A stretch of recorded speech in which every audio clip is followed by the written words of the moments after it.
Hey guys, welcome to another Danz Newz Reviewz. I'm your host, Danz Newz, and I'm wearing the same shirt as I was last week because I'm filming all of these in bulk. Yay!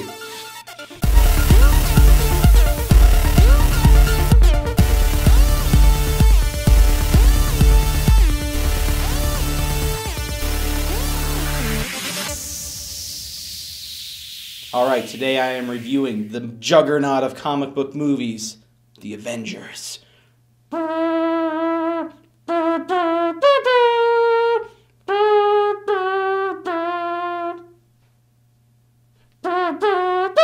So yeah, the Avengers, holy crap, this movie had a lot of build-up to it. Iron Man, The Incredible Hulk, Iron Man 2, Thor, Captain America, and now the Avengers. So yeah, the Avengers kind of puts all of these superhero movies that have been crazy successful and jam them into one gigantic sequel to all of those movies. Not only is The Avengers an excellent movie, it's an excellent sequel to every single one of those movies. It's insane how well it was written. Obviously, the creative force behind this movie was Joss Whedon, and he wrote and directed the film. I think him and Zach Penn came up with a story for the movie, and just holy crap. This movie was one of the most fun movies I've ever experienced in the movie theaters. I cannot remember another movie I've smiled ear to ear from like the majority of the time. Well, I can't smile ear to ear, that's impossible, but you know, I was smiling a lot during this movie just because the way it kind of tapped into my childish, like, comic booky, like, hey, well, this is awesome. Nerds don't talk like that. Some do, but not many. But yeah, so there's a complete nerdgasm that happened with, I'm sure, the majority of the people that went and saw this movie. This movie was insane. Now, the basic story of the movie is Loki's back. He's causing some trouble. He's trying to take over the Earth, and the Avengers have to stop him. It's not incredibly complicated, but it is beautiful. The majority of the first half of the movie is pretty much, you know, Nick Fury trying to assemble all of the Avengers and them trying to get along, and it's fantastic how well they don't get along at first. And it's just really great to see them all interacting, because it's like, oh, there's Iron Man, and oh, there's Thor, and oh, there's Captain America, and just like seeing them interact with each other is awesome. It's really cool. Obviously, Tony Stark is going to steal the show. You know, the Iron Man movies are kind of pretty much Iron Man was the trendsetter for the rest of the series of the Avengers movies, leading up to the Avengers. It was really Iron Man's success that allowed for this to happen. So obviously, Tony Stark, the character himself, is just going to steal the show completely. He had the majority of the laughs in the movie, and he had the majority of he had a part in a lot of the good moments, as well as the Hulk. Mark Ruffalo's Hulk really also kind of stole the show a little bit from Tony, but there's a lot of show stealing going on. They're all fighting for attention, and they're all getting it. But yeah, Robert Downey Jr. comes back, does Tony Stark perfectly. Chris Hemsworth as Thor, excellent. The second he appeared on screen, I was like, yeah! I love the contrast of Thor and the way he talks to other people. Just when he's walking around and talking, do I look to be in a gaming mood? Like, stuff, nobody says that. Chris Evans as Captain America again. Now they're kind of doing the fish out of water thing where, you know, he's transplanted from 1940s wartime to the modern times now. It's interesting to see that transition. He still is kind of that altruistic, always kind of good guy, and it's interesting to see him play against Tony Stark specifically, because Tony Stark is kind of like, I do whatever I want, and you know, Steve Rogers is very. He's a very patriotic man. He's you know, they say it in the movie, he's old-fashioned. You know, he's very much, you know, stars and the stripes kind of guy, and he's kind of disillusioned by what America has become. It's a less, you know, patriotic country now, and he's kind of a man who believes in truth, justice, and all that other good stuff. So it's interesting to see him play against Tony Stark, because Steve was always kind of a follow orders kind of guy. He was always, you know, believing in what, you know, the war effort and all that stuff. And in these kind of modern times, it's not necessarily good to just trust everything you're told to do.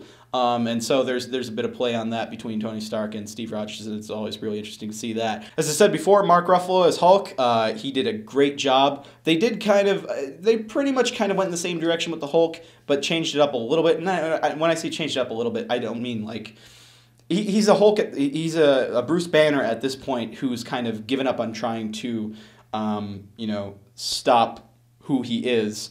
at this point, he's just trying to exist peacefully. He doesn't want to. He just doesn't want to kind of go crazy and become the Hulk again. He's kind of living with it at this point, as opposed to trying to get rid of it. There's a bit of an issue with his character towards the end, but it was still really fun. I would say my one big issue with the movie, and it's not a gigantic issue, yeah, I have a little bit of an issue with his character towards the end of the movie. If you've seen it, you might know what I'm talking about. Tony and him have conversations about him trying to control it and trying to live with it, and Bruce is kind of content in not letting it out, and so it's all about trying to control it.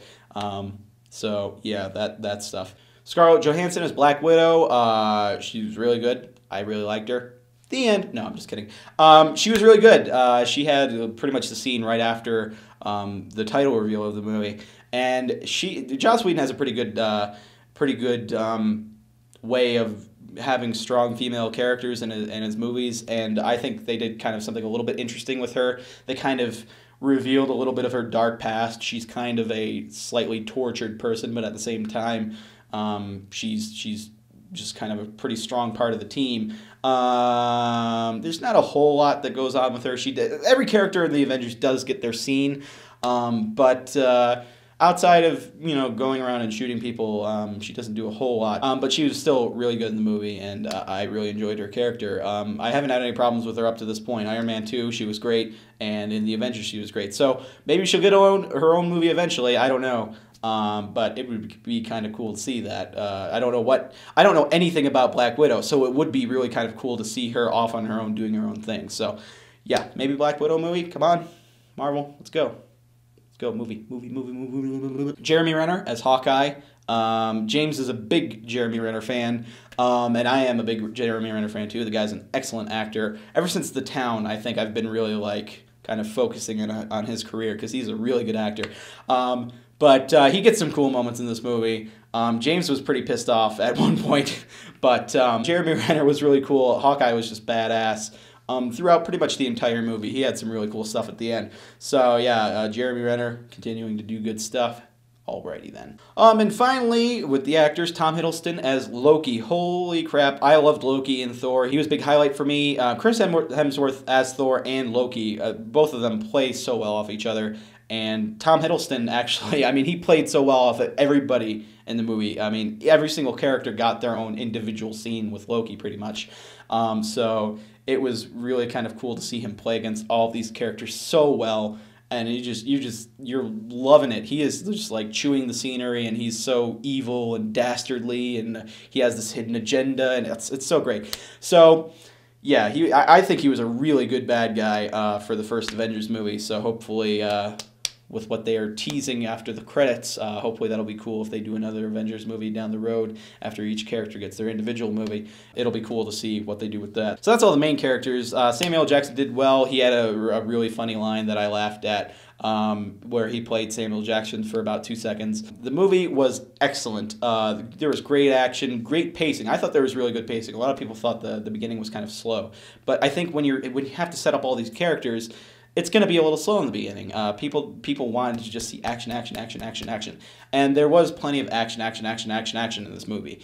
It's a little back heavy. The end of the movie is pretty much all action, but it was warranted and it was great. So yeah, very good movie, fun, great action, great special effects, great directing, great writing, great acting.